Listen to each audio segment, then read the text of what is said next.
Bagaimana Indonesia bisa dientaskan dari buta huruf? Anda mau diberkati seperti saya? Tepuk tangan, haleluya. Pertama dikasih makan. Oh Pak, kita nggak mau kasih, Pak kasih ikan, kasih kailnya. Nggak ada di Alkitab. Alkitab bilang kasih ikan. Ya.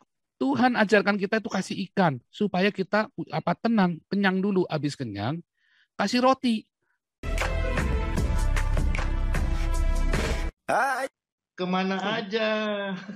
Kok sekarang baru komen? Macam mana bos-bos kita ini?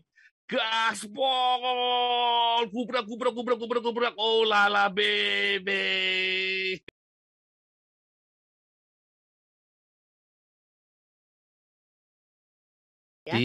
Jadi begini ya, kalau Indonesia ya, kalau Anda ingin benar-benar merdeka ya, lihat ya, bagaimana Indonesia bisa dientaskan dari buta huruf. Gereja yang melakukan. Gerejalah yang pertama kali mengentaskan Indonesia dari buta huruf. Ya kan? Ya. Nah, dari mana kemiskinan di zaman kolonialisme? Apakah Belanda memeras kalian? Tidak. Sultan-sultan Islam, bupati-bupati Islam ini yang memeras kalian. Dan gerejalah yang memberi makan kalian. Hari ini gereja mandul. Malah pakai jam tangan 15 miliar. Pendeta terus jemaatnya. Haleluya, haleluya. Senang lihat jemaatnya pakai pendeta 15. Lihat saudara, kemarin saya pakai jam tangan 1 juta. Hari ini saya pakai jam tangan 15 miliar. Anda mau diberkati seperti saya? Tepuk tangan, haleluya. Kasih perpuluhan ke gereja saya. Haleluya.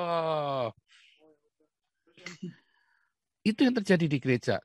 Jadi kita tidak boleh bergantung kepada pemerintah. Memang kita harus berjuang dengan keadilan. Kita minta keadilan kita. Tetapi gereja harus bertindak.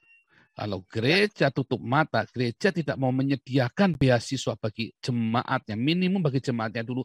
Jangan sampai ada jemaat yang tidak bisa bayar sekolah. Jangan sampai ada jemaatnya yang nggak kuat makan. Dibiayai. Oh, keenakan dong Pak. Salah. Bukan keenakan. Biar mereka ngerti. Lalu diajari. Nanti mereka semua akan mengerti. Mereka akan mengerti. Pertama dikasih makan. Oh Pak, kita nggak mau kasih, Pak kasih ikan, kasih kailnya. Nggak ada di Alkitab. Alkitab bilang kasih ikan. Bukan kasih kail. Nggak ada di Alkitab suruh kasih kail. Itu ajarannya siapa? Ajarannya Konghucu. Makanya orang Cina kakak beradik berantem. Karena kakaknya ngasih kail ke adiknya, sama adiknya kailnya buat mukulin bini kakaknya. Sakit hati lah. Ya. Tuhan ajarkan kita itu kasih ikan supaya kita tenang, kenyang dulu. Habis kenyang, kasih roti, kenyang. Dia punya dignity. Aku kudu kerja. Paulus berkata, nggak kerja jangan makan. Punya dignity, harga diri. Oh iya ya, aku kudu kerja ya. Tapi dikasih kenyang dulu supaya dia ngerti, supaya dia nggak kalap, supaya dia jangan korup, supaya dia tenang. Dan itu yang dilakukan oleh gereja-gereja di Eropa. Kasih makan dulu, kasih pakaian dulu, kasih tumpangan dulu. Nah, makanya Damaris mau bikin itu, ya.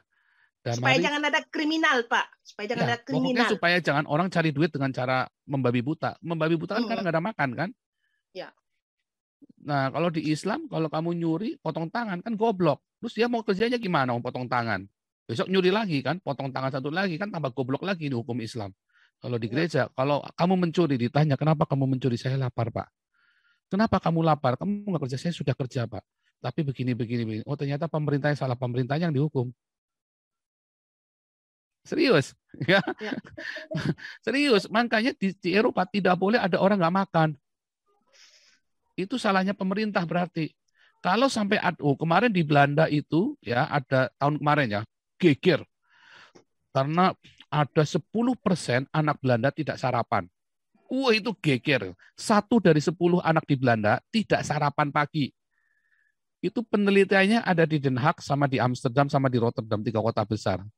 Sebetulnya kan jawabannya 2. 1, karena terlalu sibuk orang tuanya. Sehingga mereka nggak bisa sediain sarapan. Kedua, memang mereka terbatas. Sehingga mereka udah nggak usah sarapan, yang penting makan siang sama makan malam. Akhirnya, geger, pemerintah digegerin sama anggota dewan. Kenapa bisa ada 10% anak Belanda tidak sarapan? Anak Belanda itu termasuk yang imigran-imigran itu ya.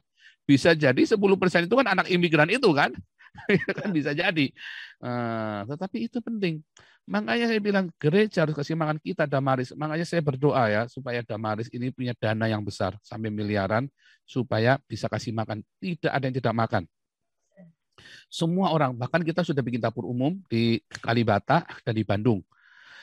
Ya, kita pengen nanti dapur umum juga ada di Surabaya. Sehingga semua orang kalau nggak punya uang datang ke situ, makan di situ.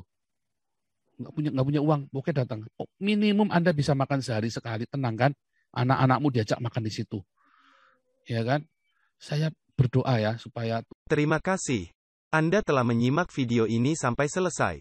Silakan tuliskan masukan atau pengalaman Anda sesuai tema video yang kami sajikan. Kami berharap masukan Anda bisa memberi edukasi sebagai bahan pertimbangan untuk membangun pola pikir positif.